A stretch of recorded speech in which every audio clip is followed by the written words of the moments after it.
മരണം ദൈവീക കൂട്ടായ്മയിൽ നിന്നും അകറ്റപ്പെടുക എന്നുള്ളതാകുന്ന ആ ഭീകരമാകുന്ന അവസ്ഥയെ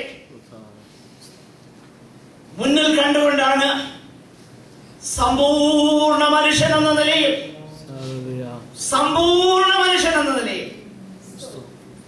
കർത്താവ് പിതാവിനോട് പറയുകയാണ്, പിതാവേ, ഈ പാനപാത്രം കഴിയുമെങ്കിൽ എങ്കിൽ നിന്ന് നീക്കണമേ. നിർമ്മല ദൃഷ്ടിയുള്ളവൻ, പാപത്തെ നോക്കുവാൻ കഴിയാതെ വണ്ണം നിർമ്മല ദൃഷ്ടിയുള്ളവൻ, പാപം അറിയാത്തവൻ, പാപം ചെയ്യാത്തവൻ, അവനിൽ പാപം ഇല്ല എന്ന് കർത്താവിനെ കുറിച്ച് എഴുതിയിരിക്കുന്നു. അപ്പോൾ ആ കർത്താവ് പാപത്തിന്റെ ശിക്ഷ അതുമായിട്ടുള്ള കോണ്ടാക്റ്റിലേക്ക് വരുന്ന ആ ഭീകര അനുഭവം, അല്ലെങ്കിൽ ദൈവത്താൽ കൈവിടപ്പെട്ടു പോകുന്ന അനുഭവം. അതിന്റെ ഇടയ്ക്ക് ഞാൻ ഒന്നുകൂടെ പറയാം. ക്രൂശിൽ കർത്താവ് നിലവിളിക്കുന്നത്, എന്റെ ദൈവമേ, എന്റെ ദൈവമേ, നീ എന്നെ കൈവിട്ടതെന്ന്. അത് കൂരിലിന്റെ ശേഷം സുവിശേഷം വായിച്ചു നോക്കിയാൽ അത് മനസ്സിലാക്കാൻ കഴിയും. അപ്പോഴങ്ങനെയെങ്കിൽ ആ കൂരിരുളിൽ സംഭവിച്ചതെന്ത്, അതിനെക്കുറിച്ച് സുവിശേഷകന്മാർ നിശബ്ദമായിരിക്കും. They don't explain it. എന്റെ ചിന്തയിൽ അത് മാനുഷിക ഭാഷയ്ക്ക് വിവരിപ്പാനോ നമ്മുടെ ബുദ്ധിയിൽ മനസ്സിലാക്കാനോ കഴിയാത്ത ഒരു കാര്യം. ഒരു കാര്യം മനസ്സിലാക്കണം, പാപത്തിന്റെ ശമ്പളമാകുന്ന മരണം ദൈവിക കൂട്ടായ്മയിൽ നിന്നും കൈവിടപ്പെട്ടു പോകുക എന്നുള്ളത് അതീവ ഭീകരമാണ്. വാഴ്ത്തപ്പെട്ടവനാകുന്ന കർത്താവ് ആ മരണത്തെ മുന്നിൽ കണ്ടുകൊണ്ട് മരണത്തിൽ നിന്നും രക്ഷിപ്പാൻ കഴിയുന്നവനോട് ഉറച്ച നിലവിളിയോടും കണ്ണുനീരോടും കൂടെ അപേക്ഷയും അഭയാചനയും കഴിക്കുകയും ഭയഭക്തി നിമിത്തം, അടുത്ത വാക്യമാണ് അല്പം കൂടെ പ്രയാസം, ഭയഭക്തി നിമിത്തം എന്ത് ചെയ്തു? ഉത്തരം ലഭിച്ചു. എന്താണ് അതിന്റെ അർത്ഥം? ഉത്തരം ലഭിച്ചു. മരണത്തിൽ നിന്ന് വെടിവെപ്പാൻ കഴിയുന്നവനോട് അപേക്ഷിച്ചു, ഉത്തരം ലഭിച്ചു. എന്താ ഉത്തരം? ഇതിനെ വളരെ സീരിയസ് ആയിട്ടുള്ള ഉപദേശ പിശകുകളിലേക്ക് അനേകരെ നയിച്ച ഒരു വേദഭാഗമായി. ഒത്തിരി പേര് ഒരുപാട് അബദ്ധങ്ങൾ പറയുന്നത് ഞാൻ കേട്ടിട്ടുണ്ട്. അതുകൊണ്ട് വളരെ ശ്രദ്ധയോടെ ഭയത്തോടാ നമ്മൾ ഈ വാക്യത്തെ അപ്രോച്ച് ചെയ്യുന്നത്. എന്താ? ഉത്തരം ലഭിച്ചു. വേദപുസ്തകം ശരിക്കും വായിച്ചാൽ അതിന്റെ മറുപടി നമുക്ക് കാണാൻ കഴിയുന്നു. എന്താ ഉത്തരം? നാം ആ വേദഭാഗം ഒന്ന് പരിശോധിച്ച് നോക്കിക്കഴിഞ്ഞാൽ, വിശേഷിച്ച് കർത്താവ് ലൂക്കോസിന്റെ സുവിശേഷം അതിന്റെ 22-ാം അധ്യായം 43-ാം വാക്യം ഒന്ന് വായിച്ചു.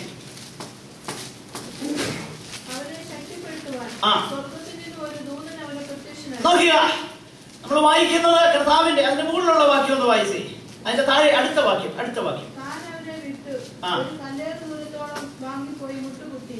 പിതാവേ, നിനക്ക് മനസ്സുണ്ടെങ്കിൽ ഈ പാനപാത്രം എങ്കിൽ നിന്നും നീങ്ങണമേ, എങ്കിലും എന്റെ ഇഷ്ടമല്ല നിന്റെ ഇഷ്ടം തന്നെയാകട്ടെ എന്ന് പ്രാർത്ഥിച്ചു. 44-ാം വാക്യം. പ്രാണവേദനയിലായി അവൻ പ്രാണവേദനയിലായി അതിശ്രദ്ധയോടെ പ്രാർത്ഥിച്ചു. അവന്റെ വിയർപ്പ് നിലത്ത് വീഴുന്ന വലിയ ചോരത്തുള്ളി പോലെയായി. നോക്കുക പ്രിയമുള്ളവരെ, അവിടെ നമ്മൾ വായിക്കുന്നത്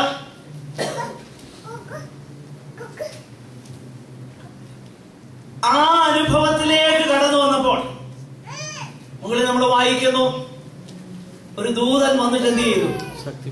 കർത്താവിനെ ശക്തിപ്പെടുത്തി. അപ്പോൾ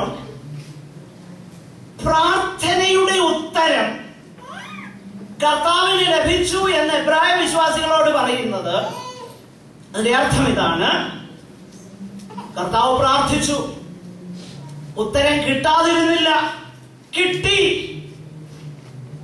പക്ഷെങ്കിൽ ദൈവത്തിന്റെ പിതാവിന്റെ ഇഷ്ടപ്രകാരമുള്ള ഒരു ഉത്തരമാണ്. എന്തുത്തരമാണ്? ആ പാനപാത്രം പാനം ചെയ്യാനുള്ള ശക്തീകരണം കിട്ടി. അന്നും ഇന്നും ഒരുപോലെ അതേ ഇടപെടുന്നു. ഒന്നുകിൽ ശക്തീകരണം ലഭിക്കും, ഫേസ് ചെയ്യുവാനുള്ള കൃപ കിട്ടും, അല്ലെങ്കിൽ അതിൽ നിന്നൊരു ഫിസിക്കൽ ഡെലിവറൻസ് കിട്ടും. ഇതിലേതെങ്കിലും ഒന്ന് ദൈവമക്കൾക്കുണ്ട്. പക്ഷെ ഏതാ ദൈവഹിത പ്രകാരം എന്ന് മനസ്സിലാക്കാനും അതിനെ സമർപ്പിക്കാനും നമുക്ക് കഴിയണം. നമ്മുടെ കർത്താവിനെ പിൻപറ്റുക, അതാ നമുക്ക് ആവശ്യമായിരിക്കും. ആ ദൂതൻ വന്ന് ശക്തീകരിച്ച് കഴിഞ്ഞപ്പോൾ അതുവരെ ഉണ്ടായിരുന്ന ആ അനുഭവം മാറി.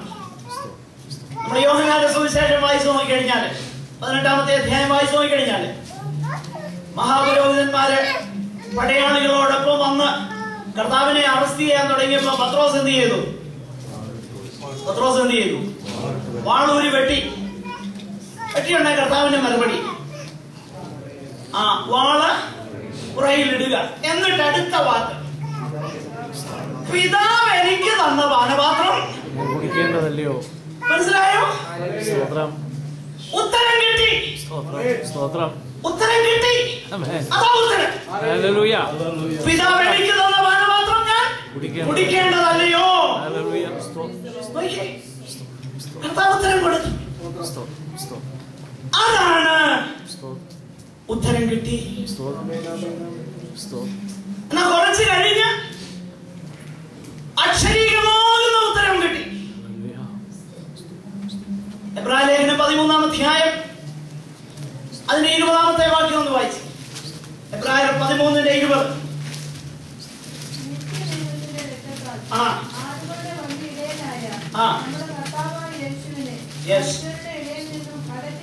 മരിച്ചവരുടെ ഇടയിൽ നിന്ന് മടക്കി വരുത്തി.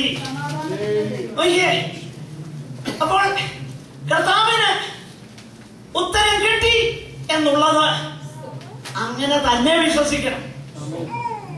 ആദ്യം എന്ത് കിട്ടി? ദൈവം ശക്തീകരിച്ചു. ഉടനെ പറയുകയാണ്, ആദ്യം പറഞ്ഞു കർത്താവേ പിതാവേ പാനപാത്രം നീങ്ങണമേ എന്ന് പറഞ്ഞ സ്ഥാനത്ത്, നോ, പിതാവ് എനിക്ക് തന്ന പാനപാത്രം കുടിക്കേണ്ടതല്ലയോ? കുടിക്കേണ്ടതല്ലയോ? എന്റെ പ്രിയരെ, ഇങ്ങനെയാ പ്രാർത്ഥനയുടെ ഉത്തരം കർത്താവ്.